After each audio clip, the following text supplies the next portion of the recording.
As Rabindranath Tagore once said, "Clouds come floating into my life, no longer to carry rain or usher storm, but to add color to my sunset sky."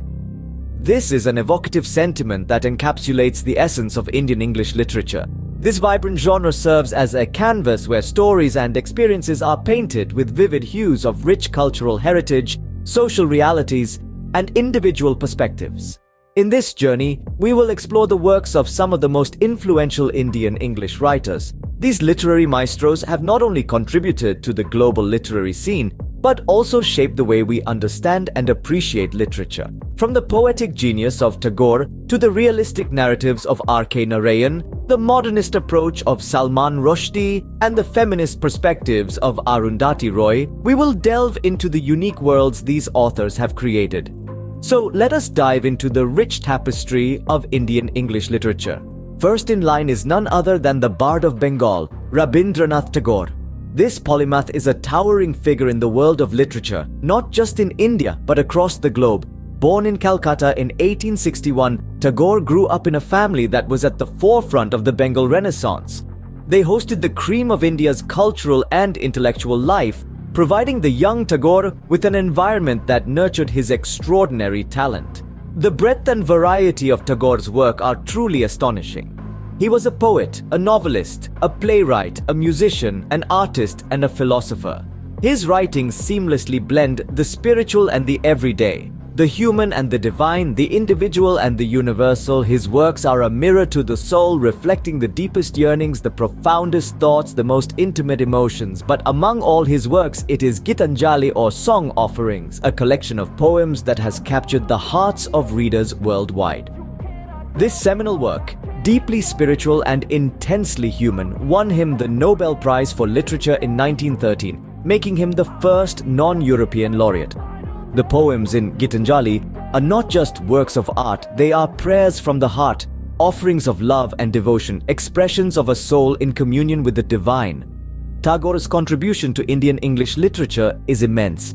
He was a pioneer, a visionary who saw literature as a means to transcend boundaries, to unite hearts, to inspire minds. His works have been translated into numerous languages, touching lives, sparking imaginations, and stirring souls.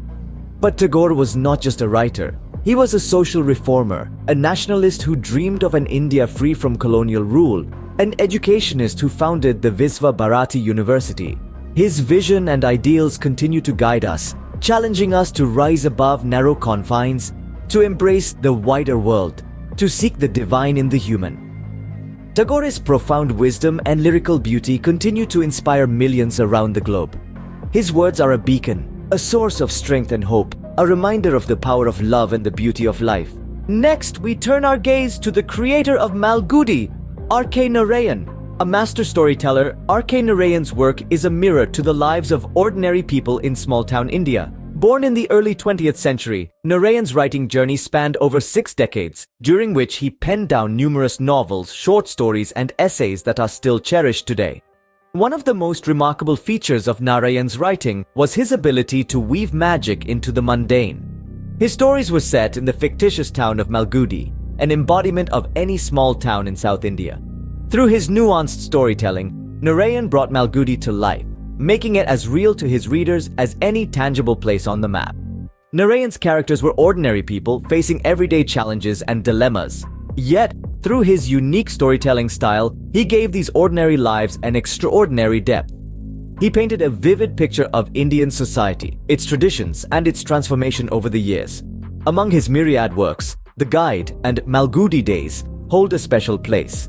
The Guide is a gripping tale of a tour guide who transforms into a spiritual guide, subtly questioning societal norms and expectations. On the other hand, Malgudi Days is a collection of short stories that encapsulate the essence of life in a small Indian town. Each story is a slice of life, reflecting the joys, sorrows, trials, and triumphs of its characters. R.K. Narayan's writing style was simple yet powerful. He had an uncanny ability to capture the complexities of human nature and society in a straightforward, relatable manner. His stories touched upon themes of love, friendship, morality, and human resilience. Narayan's work is considered a significant contribution to Indian literature in English. His stories, though rooted in a specific cultural context, have a universal appeal. His depiction of India and its people has an enduring charm that transcends time and geography. They continue to resonate with readers across the globe, reminding us of the simple truths of life. Narayan's depiction of India and its people has an enduring charm that transcends time and geography. Moving forward, we encounter the controversial yet brilliant Salman Rushdie. Born in Bombay, India, in the year 1947, Rushdie has spent most of his life in the United Kingdom. He is a writer who has always pushed boundaries, blending reality with fantasy in a unique style known as magical realism. Rushdie's life is as fascinating as his works. His father, a Cambridge-educated businessman, instilled in him a love for storytelling. This love blossomed into a career that has earned him numerous accolades, including the prestigious Booker Prize. Rushdie's style of magical realism is a blend of the ordinary and the extraordinary. He expertly weaves together the everyday life with elements of fantasy, creating a world where the impossible seems real. This style has been a hallmark of his writing, making his works stand out in the realm of Indian English literature. Among his many works, two stand out for their impact and controversy. The first is Midnight's Children, a novel that won the Booker Prize in 1981. It tells the story of India's transition from British colonialism to independence and the partition, all through the eyes of a child born at the stroke of midnight on the day of independence. The novel is known for its complex narrative and use of magical realism, making it a landmark in Indian English literature. The second work, The Satanic Verses, is perhaps more infamous than famous. Published in 1988, the novel sparked a global controversy due to its perceived blasphemy against Islam. This resulted in a fatwa, or religious edict, being issued against Rushdie, forcing him into hiding for several years. Rushdie's works, though contentious, have undeniably left an indelible mark on Indian English literature. His unique blend of reality and fantasy, his fearless exploration of controversial topics, and his enduring commitment to storytelling make him a modernist icon in the world of literature. Last but not least, let us explore the world of Arundhati Roy, the author of The God of Small Things. Born on November 24, 1961, Roy's life is as intriguing as her literature. Raised in Kerala, India, the lush landscapes of her childhood became the vivid backdrop of her Booker Prize-winning novel. Roy's writing style is unique, a blend of poetic prose and stark realism that captures the complexities of Indian society. She has a knack for seeing the world through the eyes of her characters, often children, and presenting their perspectives with empathetic clarity. This knack is most evident in The God of Small Things, a story of fraternal twins and their experiences with the love laws that dictate who should be loved and how much. Her contributions to Indian English literature are significant, as she not only gives voice to the marginalized but also challenges societal norms.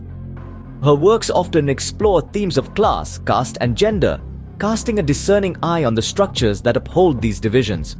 Roy isn't afraid to question, to probe, to disrupt, and it's this courage that makes her work so powerful. The God of Small Things, published in 1997, shook the literary world with its raw, unflinching depiction of familial and societal dynamics in India. It's a novel that lingers, that haunts, that calls for introspection. And it won her the prestigious Booker Prize, making her the first Indian woman to receive this honor. But Roy isn't just a novelist. She's an essayist, a screenwriter, a political activist. She uses her platform to speak on environmental, human rights, and anti-globalization issues. Her voice, both in her literature and in her activism, is one of resistance and resilience. So, as we delve into the world of Arundhati Roy, we find a writer who is not afraid to challenge the status quo, to shake up the norm, to speak truth to power. Roy's works serve as a poignant reminder of the many small things that make up our lives. From Tagore's lyrical beauty to Narayan's realistic charm, Rushdie's magical realism, and Roy's feminist narrative, we've journeyed through the mesmerizing world of Indian English literature. We've seen the poetic genius of Rabindranath Tagore, the first non-European Nobel laureate, who painted vivid pictures with his words. We've walked through the charming streets of Malgudi, brought to life by R.K. Narayan's simple yet profound storytelling. We've delved into the complex layers of Salman Rushdie's magical realism, a style that has left an indelible mark on contemporary literature. And we've witnessed the powerful feminist narrative of Arundhati Roy, who challenges societal norms with her poignant prose. Each of these writers has woven their unique threads into the rich tapestry of Indian English literature, contributing their distinctive voices and perspectives. Indian English literature, with its diverse voices and narratives, continues to enrich the global literary landscape. As we continue to explore its depth, it's clear that the story of Indian English literature is far from over. Do like, share, and subscribe our channel for more content.